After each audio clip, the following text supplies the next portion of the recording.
بسم اللہ الرحمن الرحیم۔ السلام علیکم۔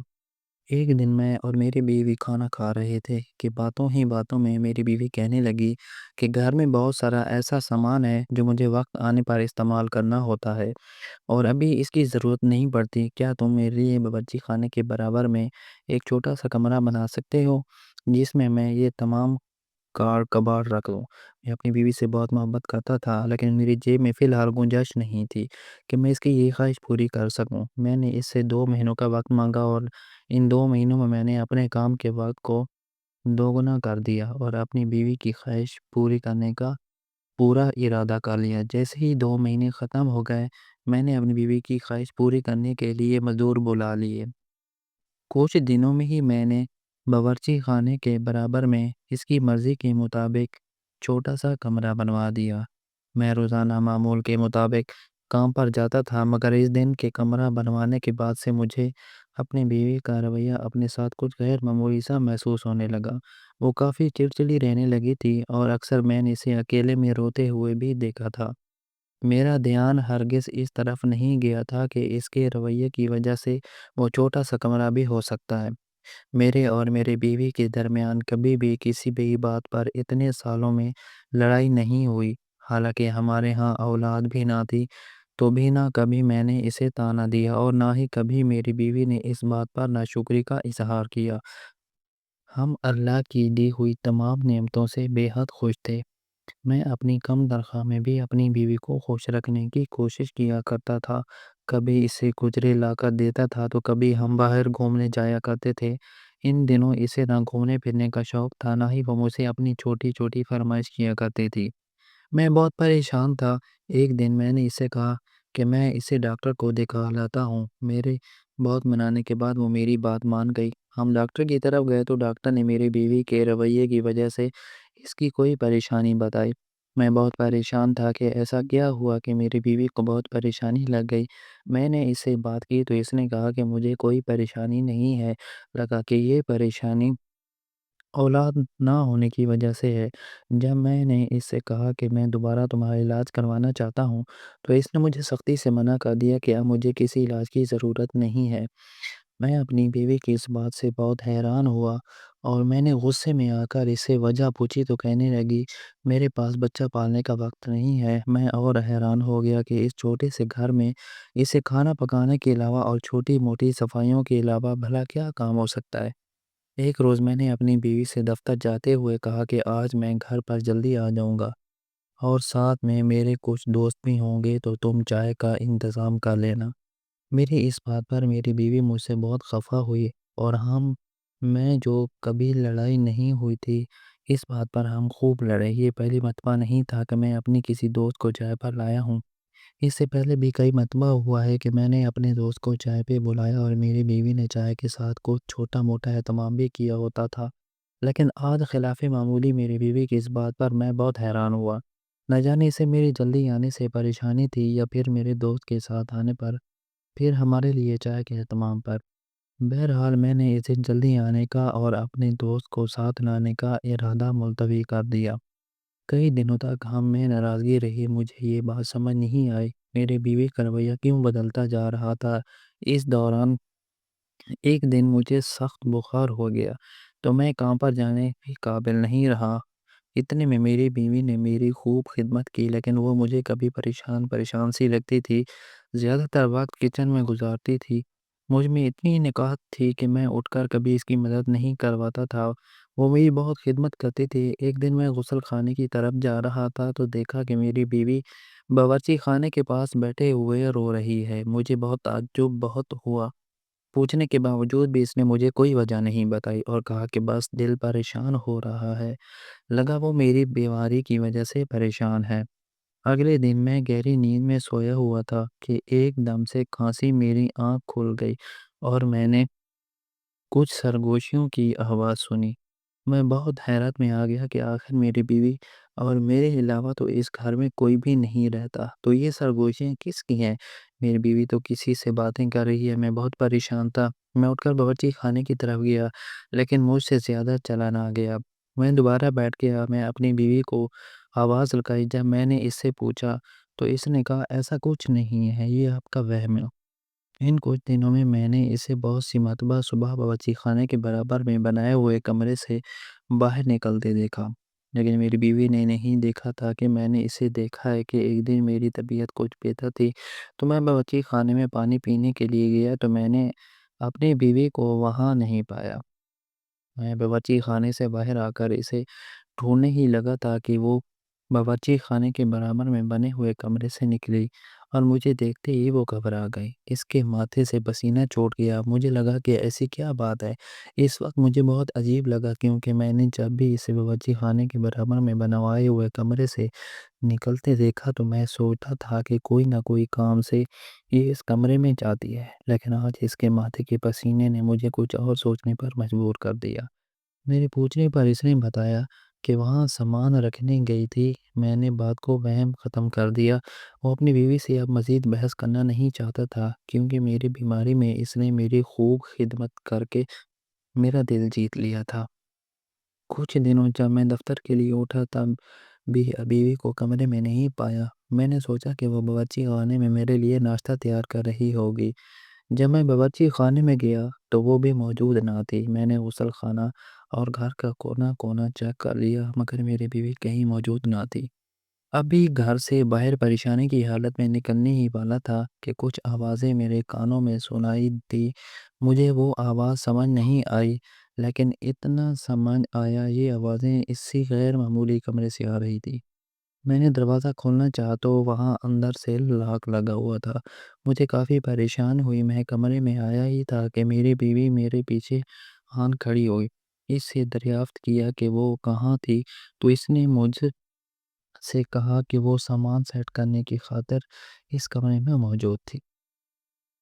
اب کی بار میں نے اسے یہ نہیں بتایا کہ میں نے اس کمرے میں کچھ آوازیں سنی ہیں کیونکہ میں اس بات کی کھوج لگانا چاہتا تھا کہ آخر ایسا کیا ہے جو بار بار میری بیوی کو اس کمرے میں موجود ہوتی ہے اور ایسی کون سی آوازیں ہیں جو مجھے پریشان کر جا رہی ہیں۔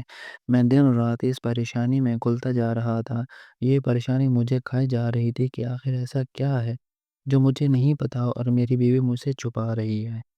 میں نے اس بات کا جب ذکر اپنے دوست سے کیا تو وہ مجھے قریب ہی ایک بابا کے پاس لے کر گیا۔ اس نے کہا کہ بابا تمہیں وہ باتیں بتائیں گے جو عام انسانوں کو نہیں معلوم ہوتی۔ جب بابا سے تمام تفصیل بیان کی تو انہوں نے کچھ دن کا وقت دے کر مجھے بتایا کہ ہمارے گھر میں آسیب ہے اور وہ آوازیں انسان کی نہیں آسیبوں کی ہیں۔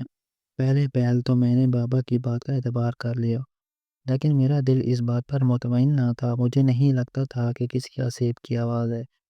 اب یہ اکثر ہوتا تھا کہ جب بھی میری بیوی چھپ کر اس کمرے میں جاتی تو میں اس کا پیچھا کرتا تھا لیکن سرگوشیاں اتنی ہلکی ہوا کرتی تھی کہ مجھے کوئی آواز سمجھ میں نہ آتی تھی اور میں چھپ کر اپنی بیوی کا تعاقب کرتا رہتا تھا۔ مجھے میں اتنی ہمت نہ تھی کہ میں اپنی بیوی سے اس بات کے لیے استغفار کروں۔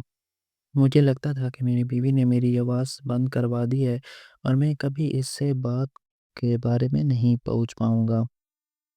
آخر وہ کیا تھا جو مجھے پریشان کیے جا رہا تھا؟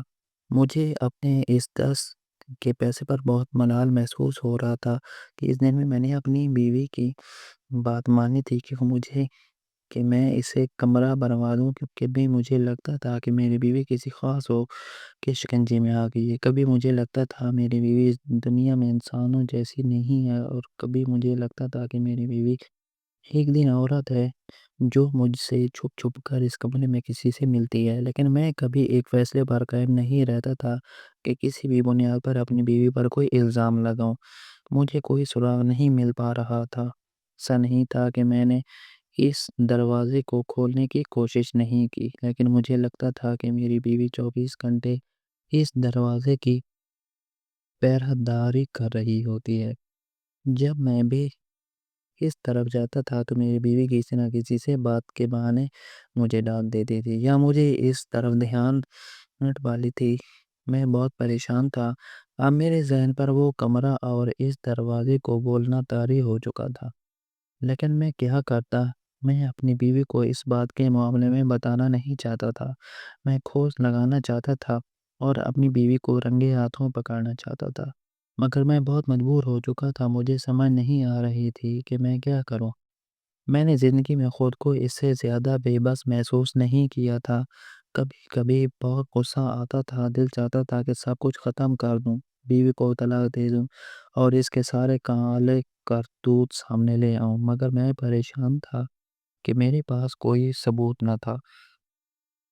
ایک دن میں نے منصوبہ بنایا کہ دفتر نہ جاؤں اور پورا دن اپنی بیوی کی ہر حرکت پر نظر رکھوں۔ ایک دن میری بیوی کی کافی طبیعت خراب تھی، تو میں نے اسے آرام کرنے کی نصیحت کی اور خود تیار ہو کر دفتر کے لیے روانہ ہونے کا ڈرامہ کیا۔ میں نے بیوی سے کہا تھا کہ تم پلنگ سے کھڑی نہ ہونا، میں خود ہی چلا جاؤں گا۔ باہر کے دروازے کے پاس ایک الماری رکھی تھی، میں اس کے پیچھے چھپ گیا کہ میری بیوی کو محسوس بھی نہ ہوا کہ میں گھر میں موجود ہوں۔ اس نے اٹھ کر ناشتہ بنایا اور میں دیکھ کر حیران رہ گیا کہ وہ ناشتہ لے کر اس بند کمرے میں دروازے کو کھول کر اندر جاتی ہے اور وہ دروازہ کو تالا لگائے رکھتی تھی۔